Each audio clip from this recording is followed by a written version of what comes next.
الشیطان الرجیم بسم اللہ الرحمن الرحیم الحمدللہ رب العالمین وصلی اللہ علی محمد وآلہ اجمعین واللعنۃ الدائمۃ علی اعداء محمد وآل محمد اما بعد وفقنا اللہ وإیاکم للعلم والعمل الصالح انشاءاللہ تعالی۔ ایک مرتبہ درود پڑھیں گے سارے۔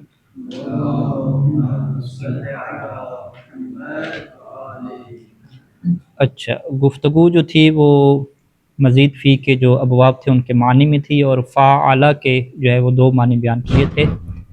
ابھی جو ہے وہ عبارت یہاں پہ تھی کہ وہ ربما کانا، تو یہ جو ربما آتا ہے تقلیل کے لیے کبھی کبھار، یعنی پہلے جو دو معنی ہیں وہ عام طور پہ اس کے چلتے ہیں، ایک جو ہے مشارکت کا معنی ہو گیا اور دوسرا کیا ہے معنی موالات کا، پے در پے کا، ٹھیک ہے۔ ربما کانا بمعنی فعل المضاعف، اور کبھی کیا ہوتا ہے یہ فعل کے معنی میں آتا ہے۔ فعل میں آگے وضاحت کی کہ یہ مضاعف سے پڑھیں، آپ مضاعف یعنی فعل نہ پڑھیں، فعل پڑھیں، ٹھیک ہے۔ وہ فعل کون سا جو للتکثیر، جو تکثیر کے لیے آتا ہے، زیادہ ہو جانا، یہ اس معنی میں آتا ہے۔ جیسے اگر یہ جملہ بولا جائے کہ ضاعفت الشیء، تو اس کا مطلب کیا ہوگا ضاعفتہ، یعنی مطلب کیا ہے کہ میں نے ایک چیز کو زیادہ کر دیا۔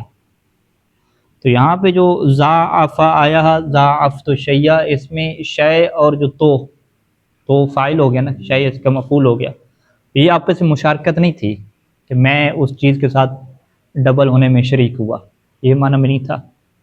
اسی طریقے سے یہاں پہ موالات والا معنی بھی نہیں ہے کہ میں جو ہے وہ ایک شے کے بعد چلا گیا پے در پے، ٹھیک ہے۔ تو یہاں پہ پھر کیا معنی ہے ضاعفت الشیء، تو واو یہاں پہ تفسیریہ لگائی، ضاعفت الشیء یعنی ضاعفتہ، ضاعفتہ کا کیا مطلب ہے یعنی کثرتہ، میں نے اس چیز کو کیا زیادہ کر دیا، ٹھیک ہے، ڈبل کر دیا۔ یہ بھی ربما میں چلا جائے گا۔ وبمعنی فعل، اور کبھی کیا آتا ہے یہ فعل کے معنی میں آتا ہے، یعنی ثلاثی مجرد۔ جیسے دافع کا معنی کیا کریں گے، بہت تفصیل لگا کے دافع، ٹھیک ہے، اس نے دور کیا، ٹھیک ہے، یا دور ہوا،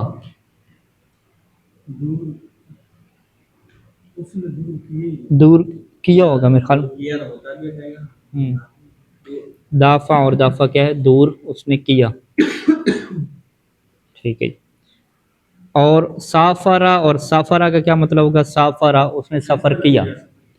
تو اب یہاں پہ مشارکت کے معنی اگر ہو تو آپ کہیں گے کہ دو بندے جو ہے ہونے چاہیے، ٹھیک ہے۔ تو یہاں پہ دو نہ بھی ہوں، ایک بھی بندہ ہو تو یہ اس کا اپنا معنی آ جائے گا، ٹھیک ہے۔ مثلا فلاں نے جو ہے وہ کسی چیز کو دور کیا، دافع شیء، تو یہاں پہ ہم کیا کہیں گے مشارکت نہیں ہے۔ اسی لیے کہ سافرہ میں ضروری نہیں ہے کہ دو بندے ہوں تو پھر ہی کیا وہ کریں سفر کریں، نہیں، سافرہ زید سیدھا کہیں گے زید نے سفر کیا، یہ لازم کیا نام ہے، لازم کے معنی میں آئے گا سفر کرنا، اور ادھر سے ہم کیا کہیں گے کہ یہ فعل کے معنی میں آ گیا، یہ دو بھی ربما۔ تیسرا ربما، وربما كانت المفاعلۃ بتنزیل غیر الفعل منزلتہ، اور کبھی مفاعلہ کیا آتا ہے کہ جو غیر فعل ہے اس کو اس فعل کی جگہ پہ رکھ دیا جائے۔ غیر فعل یعنی یہ جو ابھی آپ فعل استعمال کر رہے ہیں باب مفاعلہ میں، یہ والا فعل موجود نہیں ہے، اس کے علاوہ کوئی اور افعال موجود ہیں، لیکن ہو کیا رہا ہے کہ وہ جو دیگر افعال ہیں اس کو ہم نازل منزلہ قرار دے رہے ہیں اسی باب مفاعلہ والے فعل کے، یعنی گویا کہ ہم اجازت دے رہے ہیں یا مجازی طور پہ کہہ رہے ہیں کہ ان کا جو فعل ہے یہی والا فعل ہے کہ جو ابھی باب مفاعلہ کے مادے میں استعمال ہو رہے ہیں۔ مثال دیکھیے گا، یخادعون اللہ، خادع یخادع، ٹھیک ہے جی، اس کا مطلب کیا ہوتا ہے دھوکہ دینا، ٹھیک ہے، یخادعون اللہ، کہ وہ اللہ کو کیا دے رہے ہیں دھوکہ دے رہے ہیں۔ اب یہاں پہ فعل کون سا استعمال ہوا، خادع، دھوکہ دینے والا، اور ہم کیا کہتے ہیں کہ یہاں پہ غیر فعل یعنی اس فعل کے علاوہ کوئی اور فعل ہے جس کو ہم مجازی طور پہ کیا کہہ رہے ہیں دھوکہ دینا کہہ رہے ہیں۔ اس کی وجہ کیا ہے کہ کیونکہ یہ بات طے ہے کہ اللہ تعالیٰ کو کوئی دھوکہ نہیں دے سکتا، ٹھیک ہے جی، کیونکہ اللہ تعالیٰ جو دلوں کے راز بھی جانتا ہے، تو اس کو دھوکہ دینے کا کیا مطلب ہے۔ جیسے بچے جو ہے وہ والدین کو دھوکہ دے دیتے ہیں تو جو چھوٹے بچے ہوتے ہیں تو والدین کو پتہ ہوتا ہے کہ یہ دھوکہ جو ہے وہ دے رہے ہیں یا کیا کر رہے ہیں، اسے دھوکہ دینا نہیں کہا جاتا، ٹھیک ہے۔ تو اسے ہم کیا کہتے ہیں کہ گویا کہ بچے کے اس کام کو ہم کیا کہہ رہے ہیں، مجازی طور پہ دھوکہ کہہ رہے ہیں، دھوکہ دے نہیں رہا لیکن ہم مجازاً کیا کہہ رہے ہیں کہ یہ دھوکہ دے رہے ہیں۔ اب وہ کام کون سا ہے، کوئی بھی کام ہو، فرض کریں اس کا ٹافی کھانا ہے، چاکلیٹ کھانا ہے، ہوم ورک نہیں کرنا ہے، جو بھی 2 نمبری ہے نا، اس 2 نمبری والے کام کو ہم مجازاً کیا کہہ رہے ہیں کہ گویا کہ اس نے ہمیں دھوکہ دیا، حالانکہ دھوکہ نہیں دیا ہوتا، ٹھیک ہے۔ تو ایسے یہاں پہ ان لوگوں کا کیا فعل ہے، اصل میں ان لوگوں کا کیا فعل تھا کہ وہ کفر کو چھپاتے تھے، اندر دل میں کافر ہیں اور ظاہری طور پہ کیا ہیں، مسلمان بنے ہوئے ہیں۔ تو یہ جو اظہار الاسلام و اخفاء الکفر ہے، یہ ان کا فعل ہے۔ اس فعل کو کس کی جگہ پہ رکھ دیا گیا، دھوکہ دینے والی جگہ پہ رکھ دیا گیا۔ اسے کیا کہتے ہیں کہ دھوکہ دینے والا جو فعل ہے، اس کی جگہ پہ جو غیر فعل ہے، غیر فعل یعنی اخفاء الکفر ہے، اس کو کیا ہے، اس کی جگہ پہ نازل منزلہ اور مجازی طور پہ کیا رکھ دیا گیا، ٹھیک ہے۔ تو یخادعون اللہ کا ترجمہ کیا ہوگا کہ وہ اللہ کو دھوکہ دیتے ہیں، اور ہم ساتھ میں ایک چیز کو واضح طور پہ رکھیں گے کہ یہ دھوکہ دینا ہے نہیں، لیکن ان کا جو دیگر فعل ہے نا کہ وہ منافقت کرتے ہیں، اسلام کا اظہار کرتے ہیں، کفر کو چھپاتے ہیں، اصل میں یہ ہم جملہ کہنا چاہ رہے ہیں۔ ہم یہ جملہ نہیں کہنا چاہ رہے ہوتے کہ وہ دھوکہ دیتے ہیں اللہ کو، ہم کیا کہنا چاہ رہے تھے کہ وہ جی کفر کو چھپاتے ہیں، اسلام کو ظاہر کرتے ہیں۔ تو یہ پھر سارے جو فعل تھے، یہ بولنے کی بجائے اس کی جگہ پہ کیا بول دیا کہ وہ اللہ کو دھوکہ دیتے ہیں، ٹھیک ہے، واضح۔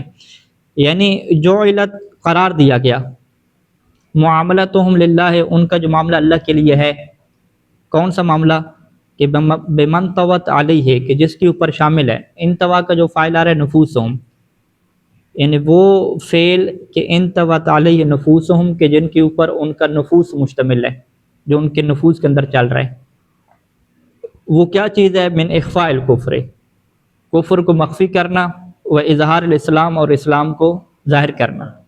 تو یہ جو ان کا معاملہ ہے، بمن طوت علیہ نفوسہم من اخفاء الکفر و اظہار الاسلام و مجازات لہم مخادعۃ، مجازات ہی کی میر کی طرف پلٹائیں آپ، بما انتوت، یعنی اسی ماں کی طرف پلٹائیں، یعنی مجازات ہی آپ اسے قرار دیں یا مجازی طور پہ کہہ دیں، کس چیز کو، اس چیز کو، مجازات ہی یعنی اس چیز کو، کس چیز کو، یعنی من طوت علی نفوسہم، کہ جس چیز کے اوپر ان کے نفوس مشتمل ہیں، وہ من پھر آگے بیان ہے کہ وہ چیز جو ان کے نفوس کے اندر ہے اور وہ جو کام کر رہے ہیں مجازات ہی، اس کو مجازی طور پہ قرار دیں، لہم ان لوگوں کے لیے کیا قرار دیں، مخادعتاً، دھوکہ دینا قرار دیں، ٹھیک ہے۔ تو یعنی دھوکہ ہے نہیں لیکن مجازی طور پہ اسے کیا ہے، دھوکہ قرار دیا گیا ہے۔ تو اسے کیا کہتے ہیں کہ بعض وقت باب مفعلہ استعمال ہوتا ہے کہ غیر فعل کو اس فعل کی جگہ پہ رکھ دیا جائے، کیوں رکھ دیا جائے، مجازی طور پہ۔ اچھا، تیسرا آج باب فعالہ، یکسر استعمالها فی ثمانیت معان، اس کا استعمال 8 معنی میں بہت زیادہ ہوتے ہیں۔ تشارک افعل فی اثنین منہا، افعل شریک ہوتا ہے فی اثنین منہا، ان 8 میں سے 2 کے اندر، یعنی یہ جو 8 اس کے معنی ہیں، 2 تو ایسے ہیں کہ جس کے اندر باب افعال بھی شریک ہے، تو باب افعال اور باب تفعیل کے 2 معنی کیا ایک جیسے ہیں، وہ کون سے، وہما التعدیہ، پہلا تو معنی تعدیہ والا ہے، افعل بھی تعدیہ کے لیے آتا ہے، یعنی اخرجہ کہیں تو اس کا مطلب بھی نکالنا ہے، خرجہ کہیں اس کا مطلب بھی کیا نکالنا ہے، ٹھیک ہے۔ جیسے اقوامہ اور عقدہ میں مثالیں تھیں، تو اسی کو آپ قوامہ میں کنورٹ کر لیں، قومت زیدن، قومت زیدن کیا مطلب ہوگا، میں نے زید کو کھڑا کیا، ٹھیک ہے، قعدتہ، میں نے اسے بٹھایا۔ والازالہ، اور دوسرا معنی جو اس کا ازالہ تھا، ہاں کہ سلب کرنا، وہاں پہ کیا لفظ مثال دیتے تھے،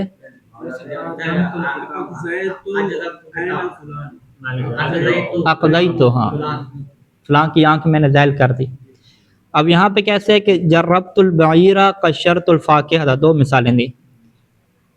جو جربہ ہے، ایک ہے جرب لفظ استعمال ہوتا ہے خارش کے معنی میں، جربت البعیرہ کا کیا مطلب ہے، یہاں تجربہ کرنے کا معنی نہیں ہوگا، یعنی ازلت جربہ، جو اس کی خارش تھی وہ میں نے دور کر دی، اونٹ کی جو خارش تھی وہ دور کر دی، یعنی اسے کھجلایا وغیرہ لکڑی کے ذریعے سے، تو جو اس کی خارش ہو رہی تھی وہ دور کر دی، اب سکون میں آ گیا۔ ازلت جربہ، یعنی اس کی جو خارش تھی وہ دور کر دی۔ قشرت الفاکہہ تھا، اس کا مطلب کیا ہوگا کہ میں نے فاقے کے چھلکے بنائے، کہتے نہیں چھلکے نہیں بلکہ ازلت قشرہ، میں نے اس کے چھلکے دور کر دیے، قشرت الفاقہ یعنی اس کے چھلکے اتار دیے۔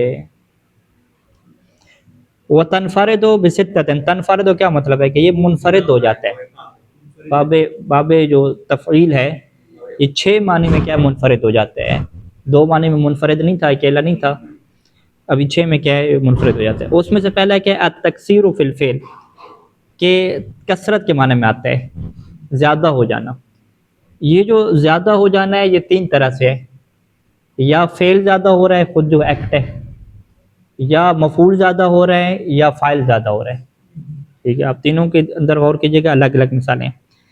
جولا اور طوفا، جولا کا مطلب یہ گھومنا ہے، جولان ہے، ٹھیک ہے۔ طوا کا مطلب ہے کیا، وہ گھومنا ہے، طوفان جو طواف سے چکر لگانا۔ تو جولا اور طوفا جب کہیں گے تو اس کا مطلب کیا ہوگا، وہ بہت زیادہ گھوما، طوفا اس نے بہت زیادہ کیا ہے چکر لگا۔ تو اب یہاں پہ تکثیر کس کے اوپر آ رہی ہے، فعل کے اوپر آ رہی ہے، یعنی اکثر الجولان والطوفان، کہ جولان اور طوفان کیا ہیں، خود فعل ہے نا، یہ فعل کیا ہو گیا، زیادہ ہو گیا، ٹھیک ہے۔ اس میں بندے فاعل ایک ہی ہے، فاعل زیادہ نہیں ہوئے، مفعول تو ہے نہیں یہاں پہ، ٹھیک ہے جی، یعنی جس بندے کے اوپر ہوا یہ واقعہ وہ بندہ نہیں ہے نا یہاں پہ، تو یہ فعل ہی ہے، فعل کا کیا یہاں پہ زیادہ مراد ہے۔ دوسرا کیا ہے کہ فعل مفعول، یہ کثرت کہاں پہ پائی جائے گی، فعل میں نہیں پائی جائے گی، مفعول میں پائی جائے گی، جیسے غلقت الابواب، ٹھیک ہے جی، غلقت مؤنث کا صیغہ ہو گیا، ہاں زلیخا نے کیا دروازے بند کیے، ہاں قرآن مجید کی آیت سے لیا انہوں نے۔ اب یہاں پہ غلقہ میں تکثیر کہاں پہ ہے، ٹھیک ہے، ہاں آپ کیا کہیں گے، یہاں پہ تکثیر مفعول کے اندر ہے، ہاں بہت زیادہ دروازے بند کیے، ٹھیک ہے، زیادہ دروازے بند کیے، یوں ہو جائے گا، یعنی خود بند کرنا تھوڑا زیادہ تو نہیں ہوتا نا، یا بند کرتے ہیں یا کھولتے ہیں، اس کے اندر کثرت اور قلت کا معنی موجود ہی نہیں ہے، یہ ہوتا ہے شدت ہوتی ہے اس میں کہ زیادہ سختی سے کیا بند کریں، شدید طریقے سے، لیکن کثرت اور قلت کا یہاں پہ کوئی تصور فعل کے اندر نہیں ہوتا۔ جب فعل کے اندر کوئی کثرت کا تصور نہیں ہے تو پھر آپ کثرت کس کے اوپر لے جاتے ہیں، مفعول کے اوپر لے جاتے ہیں، اور اس کے ترجمہ آپ کیا کرتے ہیں کہ اس نے بہت زیادہ دروازے کیا ہے بند کیے ہیں۔ ویسے تو یہاں جمع لکھے نا ابواب، ابواب کا ویسے ہی معلوم ہو جائے گا کہ زیادہ دروازے ہیں، جمع کا صیغہ معلوم ہے، ہاں یعنی زیادہ دروازے بند کیے، اور اس کے لیے استعمال کیا کیا، باب تفعیل کو استعمال کیا، یعنی ہمارے پاس زیادہ دروازے ہوں نا، اس کے لیے ہمیں فعل چاہیے، تو غلق کا فعل استعمال نہیں ہوگا، غلقت الباب استعمال ہوگا، ٹھیک ہے، ایک اگر دروازہ بند کرنا ہو تو غلق تو ہوگا، غلہ کا کب لے کر آئیں گے، جب مفعول زیادہ ہوں گے وہ لے کر آئیں گے۔ اچھا اگلی ہے فی الفاعل، فی الفاعل کیا مطلب ہے کہ کثرت کس میں ہوگی، فاعل میں ہوگی، یعنی نہ فعل آپ کا زیادہ ہوگا نہ مفعول، بلکہ فاعل کیا ہو رہا ہوگا، زیادہ ہوگا، جیسے موتت الابل، موت سے ہے موتہ، ہاں جب اونٹوں میں موت پھیل جائے نا، ٹھیک ہے۔ اب یہاں پہ آپ کیا کہتے ہیں کہ بھئی ترجمہ عام طور پہ اردو میں یہی کرتا ہے کہ اونٹوں میں موت پھیل گئی، یا موتت الدواب کہتے ہیں کہ جانوروں میں موت پھیل گئی، ٹھیک ہے، چوزوں جو پولٹری فارم کے چوزے ہیں، موتت الدواجن، ٹھیک ہے جی، ان دواجن میں جو تھی فارمی چوزے ان میں موت پھیل گئی۔ اب یہاں پہ کیا کہتے ہیں، ظاہری طور پہ ہمیں ترجمہ کیا آ رہا ہے کہ موت زیادہ ہو گئی ہے، ٹھیک ہے، جبکہ موت زیادہ نہیں ہو رہی، اموات زیادہ ہو رہی ہیں، ہاں ٹھیک ہے، اموات زیادہ ہو رہی ہیں، یعنی مرنے والے زیادہ ہو گئے ہیں، تو مرنے والے زیادہ ہونے سے ظاہری بات ہے موت بھی کیا ہوگی، زیادہ ہوگی، لیکن یہاں پہ جو کثرت ہے وہ فاعل کی نسبت سے ہے، ٹھیک ہے۔ تو موت الابل میں کیا کہیں گے، یعنی اونٹ زیادہ مر رہے ہیں، ایسا نہیں ہے کہ اونٹ ایک ہو اور اس ایک اونٹ کے اوپر زیادہ موت آ رہی ہو، ٹھیک ہے، یہ تو نہیں ہوتا نا، ٹھیک ہے، موت تو ایک ہی آئے گی، ہاں موت ایک ہی دفعہ آئے گی، یا آئے گی یا نہیں آئے گی، بس، ٹھیک ہے۔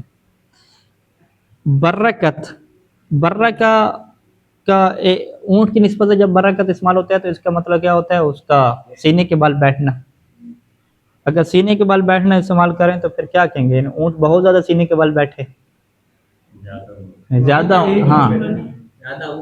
ہاں یعنی قافلہ تو اونٹوں کا تھا ان کا، تو ان کو بٹھانا چاہ رہے تھے، تو اس نے کہا کہ اکثر اونٹ کیا بیٹھ گئے ہیں، جب یہ اس نے کہا کہ اکثر اونٹ بیٹھ چکے ہیں تو اس نے لفظ کیا استعمال کیا، برکت، یعنی اکثر اونٹ کیا بیٹھ چکے ہیں۔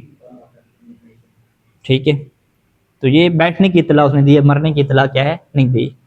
ٹھیک ہے، تو یہاں پر بھی واضح ہے کہ فاعل کی کیا ہے کثرت یہاں پہ موجود ہے. ثانیہ دوسرا معنی کیا ہے؟ سیرورت و شیئن شبہ شیئن، کہ ایک چیز دوسری چیز کے مشابہ ہو جائے. یعنی سیرورت دو طرح کا ہے، اوپر کیا تھا اتمر رجل میں ذا شے، ایک شے والا ہو جائے. یہاں پہ کیا ہے ایک شے دوسری شے کی شبہ ہو جائے، اس جیسی ہو جائے. قوس زید جب کہا کہ قوس کسے کہتے ہیں؟ ٹیڑھے پن کو کہتے ہیں نا، تیر اور قوس جو ہوتا ہے کمان. تو قوس زید ان کا کیا مطلب ہو گیا کہ زید جو ہے وہ قوس کی طرح ہو گیا. تیر نہیں، قوس، تیر تو سیدھا ہوتا ہے نا، کمان. ٹھیک ہے، قوس قزح جو ہے یعنی ٹیڑھا ہو کے جو چلتا تھا، تو ہم نے کیا کیا وہ قوس کی طرح کیا ہو گیا. ٹھیک ہے جی. اسی طریقے سے دوسری مثال کیا حجر آتے تین کسے کہتے ہیں؟ گیلی مٹی کو. ٹھیک ہے، تین گیلی مٹی، تو گیلی مٹی کیا ہوگی؟ حجرہ، پتھر کی طرح ہو گئی. ہاں پتھر بنی تو نہیں ہے لیکن پتھر کی طرح کیا سخت ہو گئی ہے. ایسار شبہ القوس فی الانحناء، انحناء کسے کہتے ہیں؟ جھکنا. یعنی زید جو ہے وہ جھکنے میں کس کی طرح ہو گیا؟ قوس کی طرح ہو گیا، کمان کی طرح ہو گیا. اور کیا ہے؟ والحجر فی الجمود، اور تین کیا ہو گئی؟ یعنی سارا شبہ الحجر فی الجمود. پورا جملہ کیا ہوگا؟ سارا شبہ الحجر فی الجمود. یہ تین کیا ہو گئی؟ پتھر کی طرح ہو گئی. پتھر کی طرح ہو گئی کس میں جی؟ فی الجمود، سخت ہونے میں، جامد ہونے میں. وثالثھا تیسرا معنی کیا ہے کہ نسبت الشیء الی اصل الفعل، کہ کسی چیز کی نسبت دینا. کس کی طرح نسبت دینا؟ جو فعل کا اصل مادہ ہے. ٹھیک ہے، جو فعل اصل فعل کسے کہتے ہیں؟ مصدر. یعنی جو فعل کا مصدر ہے نا اس کی طرف کسی شے کا نسبت دینا. فسقت زیدن کا کیا مطلب ہوگا؟ فسقہ کا مصدر کیا ہے؟ تفسیق. ٹھیک ہے، اور اس کی اصل کیا ہے؟ تفسیق کی فسق ہے. فسق یعنی بالکل آپ اصل علم مادہ ثلاثی مجرد والا فسق. فسقت زیدن، اس کا یہ مطلب نہیں ہوگا کہ زید کو میں نے فاسق بنا دیا. ہاں یہ مطلب نہیں ہوگا میں نے فاسق بنا دیا تاکہ اگلا کہے کہ آپ نے فاسق کیوں بنایا، بلکہ اس مطلب کیا ہوگا کہ میں نے زید کی طرف فسق کی نسبت دی، یعنی میں یہ کہہ رہا ہوں کہ وہ فاسق ہو چکا ہے. ٹھیک ہے. اسی طریقے سے جب کہا کہ کفرت زیدن، اس کا یہ مطلب نہیں ہے کہ میں نے زید کو کافر بنا دیا یا میں نے اس کا انکار کیا، بلکہ اس کا مطلب کیا ہے؟ تکفیر کرنا. تکفیر کرنا یعنی میں نے اس کی طرف کفر کی نسبت دی. یعنی نسبتہ الی الفسق او الکفر، کہ میں نے اسے نسبت دی فسق کی طرف یا کفر کی طرف. اسے کیا کہتے ہیں؟ تفسیق کرنا اور تکفیر کرنا. اور اسی چیز سے کیا ہے علماء ہم سب کو، مولانا حضرات کو روکتے ہیں. تفسیق اور تکفیر جو ہے نا یہ معاشرے کو کیا کرتی ہے؟ تباہ کر دیتی ہے. جس سے علمی اختلاف ہو فوراً اس کی کیا کریں؟ تفسیق شروع کر دیں یا تکفیر شروع کر دیں. یہ خطرناک ہے. جی کیا کہہ رہے ہیں؟ یہ جو انہوں نے کہا نسبت الشیء الی اصل الفعل، اصل فعل کیوں کہا ہے؟ فعل کیا ہے؟ فسق ہے نا. فعل کیا ہے؟ تفعیل ہے نا، باب تفعیل سے فسق. مصدر کو استعمال کر رہے ہیں. اس کی اصل کیا ہے؟ فسق. فسق کیا اصل؟ یعنی فعل کون سا تھا؟ فسق والا. فسق والے فعل کو نسبت دینی ہے ہم نے کس کی طرف؟ فعل کو نسبت دینی اس شے کو، یعنی مفعول کو. نسبت الشیء یعنی مفعول کو ہم نے نسبت دینی ہے کس کی طرف؟ الی اصل الفعل، فعل کے اصل طرف. مفعول کیا تھا؟ زید تھا. زید کو ہم نے نسبت دی فعل کا اصل یعنی فسق کا تفسیق کی طرف نہیں دی، بلکہ اس کا جو اصل تھا فسق اس کی طرف ہم نے کیا دی ہے؟ نسبت دی ہے. نہیں ادھر فعل کی جگہ مادہ بھی تو لکھ سکتے تھے نا. نہیں فعل کا مادہ یہاں پہ کیا؟ ہاں مادہ بھی لکھ سکتے ہیں. احسنت، الی مادۃ الفعل لکھتے ہیں، کیوں بھی لکھتے ہیں، بات ایک ہی. اچھا رابعہ چوتھا معنی کیا ہے جی اس کا؟ التوجہ الی الشیء، کسی چیز کی طرف توجہ کرنے کے معنی میں ہوتا ہے.